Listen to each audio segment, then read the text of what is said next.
Welcome friend, welcome to our channel Quality Guru. It's a small initiative, it's a knowledge sharing platform. We try to explore our small experience in front of you people, and of course we learn from you people. So friends, today our topic is pharmacovigilance.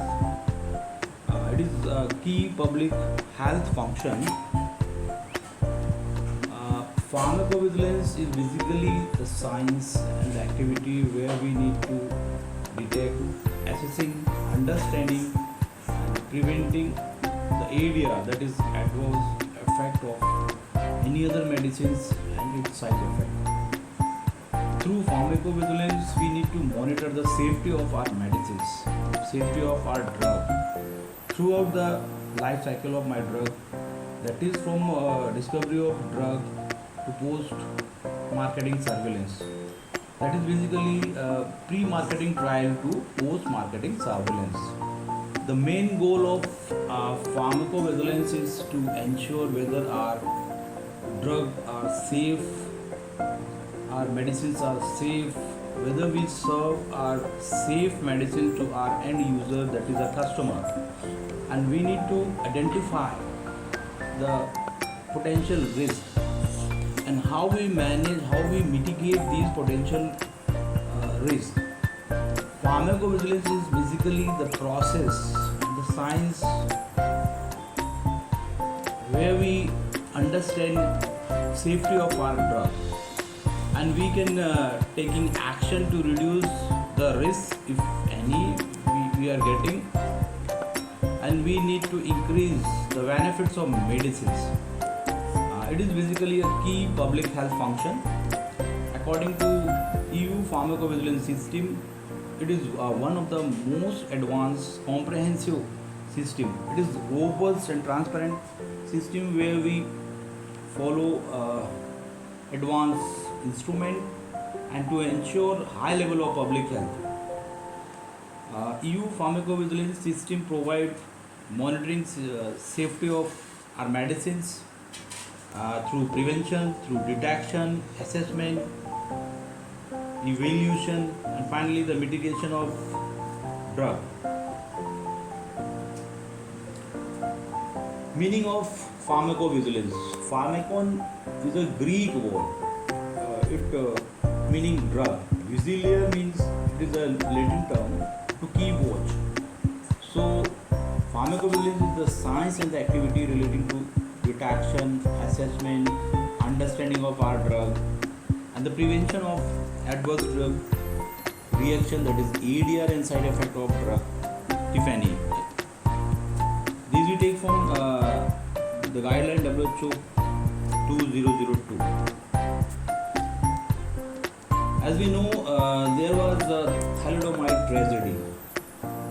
Thalidomide was widely used a drug in the late 1950s and early 1960s for the treatment of nausea in the pregnant women.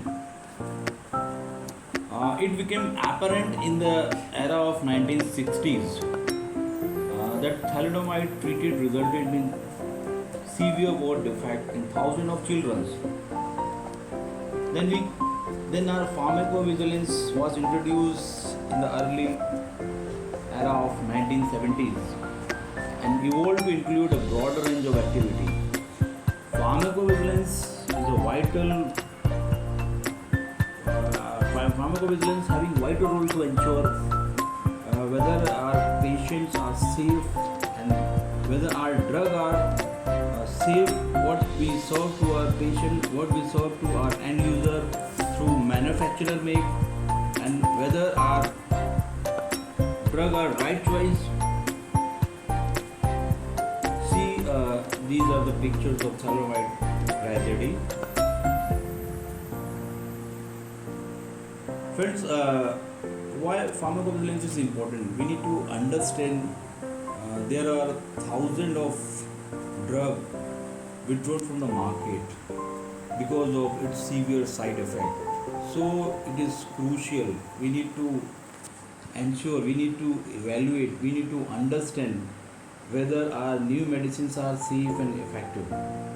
Pharmacovigilance having vital role. It helps and ensure whether our drug are safe for our patients.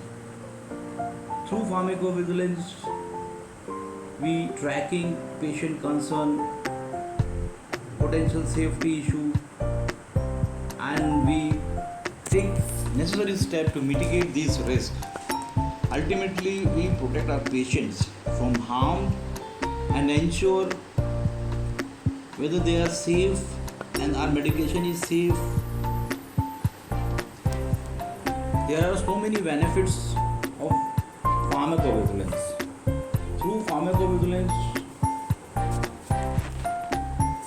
we are having a better understanding of the drug safety profile. We understand the safer decision and prescribing medication in advance. We reduce risk of drug abuse and diversion. We reduce risk of potential liability lawsuits. When pharmacovigilance is applied, pharmacovigilance should be applied when a new drug or therapy is studied and introduced into the market. There are three main phases of pharmacovigilance: preclinical pharmacovigilance, clinical pharmacovigilance, post-marketing pharmacovigilance. In preclinical phase, we need to identify the potential risks associated with the drug, and before its approval for use by regulatory authority, the preclinical trial is done through animal testing and clinical trial. In the clinical pharmacovigilance, in this phase, we assess the safety and the efficacy of drug in a controlled setting. Clinical trials are conducted before a medicine is approved for use. In the post-marketing pharmacovigilance, in this phase, we need to monitor long-term safety of my medicine.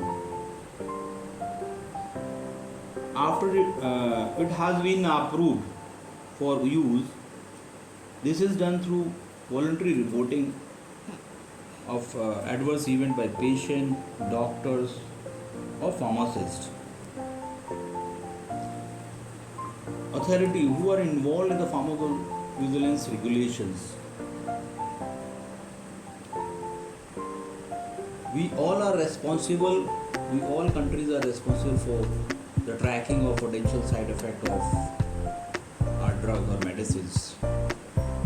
So the authority responsible for pharmacovigilance vary from country to country.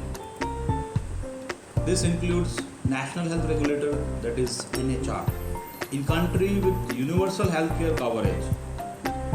Pharmaceutical Regulatory Authority PRA, in country with regulated pharmaceutical industry. Disease Control Agency, that is DCA. These are those countries with public health concerns. Now friend, we need to understand what is the difference between adverse event and adverse drug reaction, that is AE and ADR. Adverse event, AE, any untoward medical occurrence that may present during treatment of a medicine but does not necessarily have a causal relationship with the treatment. It is a negative experience encountered by an individual during the course of treatment which may or may not be associated with a drug. Say for example, a patient had an accidental fall while he was hospitalized. On the other hand, adverse drug reaction, that is ADR, a response to a medicine which is noxious and untended, which occur at doses normally used in the prophylaxis, diagnosis and therapy of disease. A causal relationship between the drug and the occurrence is suspect. It is unintended reaction to a drug at normal doses. When an association with AE and a drug is established, it becomes an ADR and also termed as side effect. Say for example, gastric, acidity due to antibiotic, sedation caused due to cough syrup. Now friend, we come to know what is the main difference between DSUR and PSUR. DSUR is basically Development Safety Update Report and PSUR is periodic safety update report. DSUR is safety signal during product development or post-marketing surveillance. DSUR is a basically document that a pharmaceutical company generates when there is a new safety information or change to our product. DSU are intended to provide detailed information of all aspects of drug product development, including testing and labeling. DSU reporting mechanism allow to generate adverse event and other relevant safety signals during product development or post-marketing surveillance. DSU are reported voluntary, including pharmaceutical company, biotechnology firms, and contract research organization. With respect to PSUR, Periodic Safety Update Report, it is a document submitted to authority by a drug manufacturer subject to periodic safety review. A company need to prepare PSUR for each drug product and it summarizes safety data collecting through the previous 12-month period. This information can help decisions about whether or not to continue marketing the drug product. Those involved in pharmacovigilance, patients who are the user of medicine, doctor, pharmacists, nurses and other healthcare professionals, regulatory authorities including EMA, European Medicine Agency and National Authority EMA, Pharmacovigilance Risk Assessment Committee PRAC. What is our responsibility? All adverse event needs to report to our corporate pharmacovigilance cells at least within 2 calendar days. Anyone and everyone can report. For example, our physician, pharmacists, consumer and patients. What information we must to report it? We need to report overdose, accidental use, abuse, misuse of drug, medication error, drug exposure during pregnancy, breastfeeding, paternal exposure, drug interaction, occupational exposure, lack of efficacy, expected therapeutic, off-label use, unapproved indication. How is the information reported? Call to our corporate pharmacovigilance cells, company by telephone, communicate to our company secret through email, communicate to drug safety through company website, communicate through media. Thank you.